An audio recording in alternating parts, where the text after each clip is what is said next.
Chers amis, bonjour, j'espère que vous allez pour le mieux aujourd'hui. J'ai le plaisir de vous retrouver pour un nouvel épisode vidéo de notre série Striptease. Alors aujourd'hui, on va s'intéresser à une grande nouveauté chez Longines qui n'est autre que la Spirit Flyback.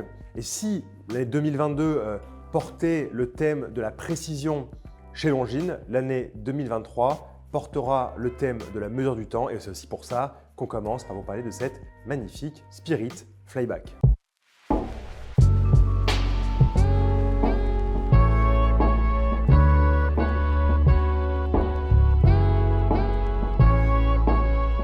Déjà, on va commencer par la base. Je parle un peu avec la notion du mot en anglais en disant flyback, mais on devrait dire en français retour en vol. Alors qu'est-ce que ça veut dire? Qu'est-ce que c'est comme complication? Le retour en vol, c'est une fonction additionnelle de chronographe qui permet en fait, en appuyant sur un bouton poussoir, de ramener directement l'aiguille des secondes à 0 qui repart immédiatement pour un nouveau comptage de temps. C'est-à-dire que classiquement, vous allez démarrer votre chronographe avec le bouton poussoir du haut, c'est ce qui se fait en général. Et ensuite, au lieu de rappuyer sur ce même bouton poussoir pour arrêter le temps et appuyer sur le bouton poussoir du bas pour remettre l'aiguille des secondes à 0, on peut directement, alors que le chronographe est en marche, appuyer sur le bouton poussoir du bas, l'aiguille revient à 0 et repart immédiatement, ce qui permet évidemment beaucoup plus de praticité dans la mesure de temps. Mais ça, on va le voir juste après. En fait, la fonction retour en vol, elle est indissociable de toutes les évolutions qu'il y a eu dans l'aviation, notamment dans la deuxième moitié du 19e siècle et jusqu'à évidemment à tous les exploits du début du 20e siècle. Évidemment, on pense au début du 20e à Alberto Santos Dumont, mais comment ne pas penser en 1927 à la traversée de l'Atlantique par Charles Lindbergh qui ensuite aidera Longines à esquisser, à développer la fameuse montre Hour Angle qui permet en fait de naviguer grâce à l'information d'ondes radio et l'utilisation de sa montre. Évidemment, il y aura par la suite notre très cher Wims qui aussi est un grand pilote qui aidera Longines à développer des instruments qui soient pertinents pour le pilote qu'il est et pour les pilotes de manière générale. En tout cas, ce qu'il faut savoir, c'est que Longines, dans son histoire, a beaucoup été au contact des pilotes pour développer des instruments de bord, mais aussi des montres. Dans les années 30, évidemment, les moyens radio s'améliorant vont remplacer petit à petit les outils du passé, mais en parallèle de ces outils et instruments de navigation de bord, il va y avoir le développement aussi du chronographe et de différentes complications au sein du chronographe qui évidemment va être un outil assez fiable et important pour les pilotes de l'époque. Alors on pense évidemment dans l'histoire des chronographes, en tout cas pour les montres bracelets, au premier chronographe monopoussoir avec ces magnifiques échelles de lecture interne, les échelles de mesure en forme escargot, comme on dit, en colimaçon. Puis ensuite, le développement des deux boutons poussoirs, avec le premier bouton poussoir, comme je l'ai dit, pour démarrer le chronographe, l'arrêter, puis l'autre pour le remettre à 0, avec notamment Breitling qui aura des avancées là-dessus au début des années 30. Mais par la suite, pour la complication retour en vol, c'est bel et bien Longines qui sera pionnier dans le domaine, puisque déjà en 1935, elle dépose l'idée de brevet pour le retour en vol et en 1936, c'est bon, c'est acté, c'est validé et c'est enregistré. Alors même si la date de 1936 est importante, il faut savoir que déjà depuis les années 20, Longines avait modifié son calibre 1333Z, donc un calibre de chronographe classique, pour lui ajouter la fonction retour en vol, mais c'était des modifications qui étaient faites en interne et ce n'était pas quelque chose de série comme ce sera le cas en 1936. Donc voilà, ce que je veux dire, c'est que cette idée du retour en vol, elle est déjà présente chez Longines au moins 10 ans avant l'enregistrement, la validation du brevet. Et alors pourquoi le retour en vol, c'était pratique pour les pilotes? Franchement, déjà, c'était pratique en termes d'ergonomie parce qu'il faut savoir que quand vous étiez pilote, dans les avions de l'époque, vous aviez des gants qui faisaient 15 cm d'épaisseur et c'est pour ça que vous voyez souvent sur ces montres-là des grosses couronnes, c'était plus pratique pour les remonter. Mais ensuite, tout simplement, en matière d'ergonomie, si vous êtes en plein vol, donc il faut s'imaginer dans un avion avec beaucoup de bruit, l'odeur de l'essence, l'odeur de l'huile et le fait aussi de prendre des décisions dans l'urgence, au lieu d'arrêter le chronographe, puis le remettre à 0, puis le redémarrer, là vous avez directement un bouton poussoir en bas pour remettre l'aiguille des secondes à 0 et repartir. Donc c'est aussi très pratique, par exemple, quand vous devez naviguer par cap, c'est-à-dire par exemple savoir qu'au bout de 37 secondes, il va falloir prendre tel angle de cap pour pouvoir aller sur telle destination, puis au bout de 15 secondes après, encore changer de cap. En fait, grâce à la fonction retour en vol, vous pouvez remettre à zéro en un clin d'œil et comme ça, vous perdez aucune seconde. Donc vous avez aussi moins de chances de vous perdre et de prendre une mauvaise destination en vol.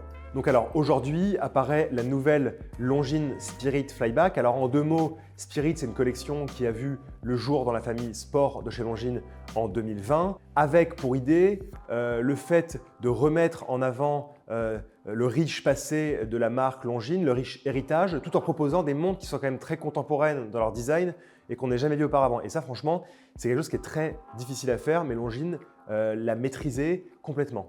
Et alors que nous découvrions en 2022 la complication GMT prendre place au sein de la Zulu Time chez Longines, en 2023, c'est la fonction retour en vol qui prend place pour notre plus grand bonheur. Alors on va commencer par parler du calibre qui est le calibre L791.4 qui est un calibre de chronographe à roue à colonne. Alors la roue à colonne dans le chronographe, contrairement au chronographe à cam, ça va être un calibre qui repose sur un élément rond qu'on appelle le rocher au sein du mouvement de chronographe qui est composé de colonnes et de vides et en fait quand vous activez les boutons poussoirs, cette roue va tourner engageant ou désengageant les différentes cames de ce chronographe pour démarrer le chronographe, le remettre à zéro ou au contraire le remettre à zéro et le faire redémarrer instantanément. Donc ça, c'est pour la roue à colonne et c'est une des caractéristiques de ce très beau mouvement L791.4. Mais c'est pas tout. Ce mouvement de chronographe Longines qui a été développé exclusivement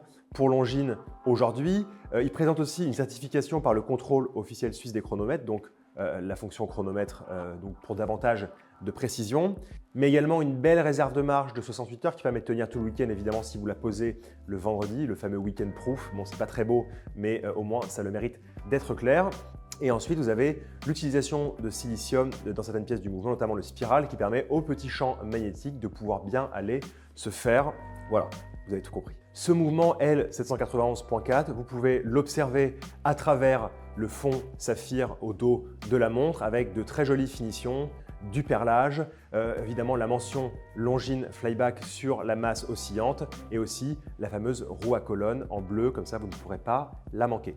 Dans cette Longines Spirit Flyback, on retrouve toute l'identité de la famille Spirit et d'ailleurs c'est tant mieux.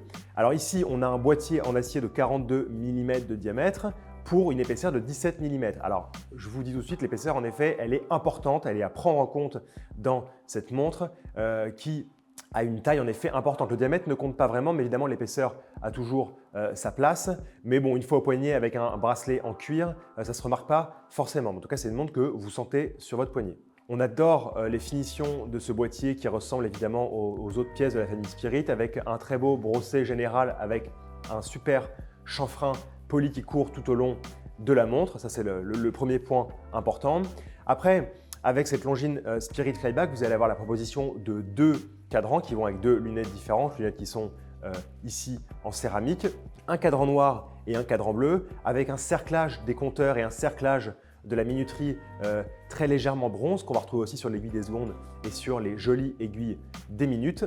Et ce qu'on apprécie beaucoup, c'est que les chiffres arabes, tout comme tous les repères chiffrés ainsi que le triangle principal, sont aussi luminescents. Donc ça, c'est quelque chose de rare. On voit rarement de la luminescence, même sur les montres de plongée, sur les fameux repères de la lunette. Mais en tout cas, ici, c'est très appréciable. Sur ce boîtier aussi, on a le plaisir d'avoir une couronne vissée et une étanchéité garantie à 10 bars, donc environ 100 mètres de pression sous l'eau. Alors évidemment, ce n'est pas une montre de plongée, mais c'est toujours pratique de savoir qu'un chronographe un peu costaud peut résister à une certaine pression d'eau. Donc ça, c'est fait. On espère évidemment que vous n'allez pas vous cracher dans l'Atlantique, c'est toujours plus pratique.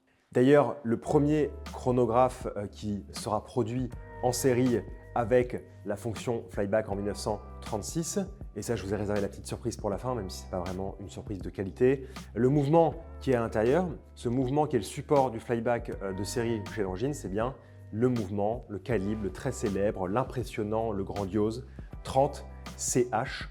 Et je vous en parlais d'ailleurs lors de ma visite chez Longines, quand on avait vu justement toutes les pièces de remplacement qui étaient en nombre de ce mouvement par les artisans horlogers en Suisse. Voilà. Et ça, je le mets juste ici. Cette nouvelle Longines Spirit Flyback, elle est disponible au choix avec le bracelet en acier Longines que vous connaissez déjà avec une très jolie fermeture.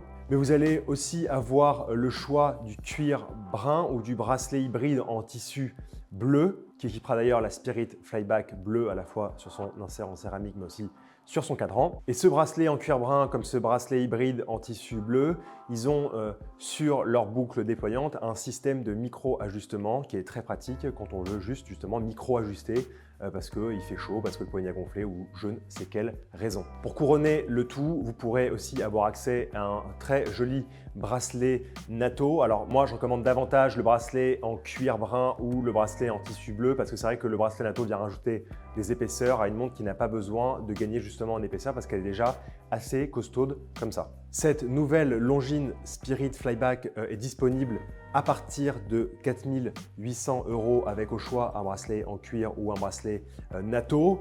La version avec le bracelet en acier est proposée quant à elle au prix de 4 900 €. Alors évidemment, c'est un prix qui est important, mais derrière, vous avez quand même évidemment, au-delà des finitions plutôt très bien réussies du boîtier, un nouveau mouvement exclusif qui a été créé pour une montre qui ne va pas être produite pour l'instant dans des quantités astronomiques d'exemplaires, avec quand même un calibre de chronographe à roue à colonne, une certification par le contrôle officiel suisse des chronomètres, du silicium et une réserve de marche qui avoisine les 70 heures. Donc c'est vraiment une montre qui est très complète, une montre avec une complication sympathique et l'histoire importante chez Longines. Et personnellement, un nouveau modèle qu'on apprécie beaucoup, qui fait du sens, qui est cohérent dans la famille Spirit que l'on connaît maintenant depuis 2020.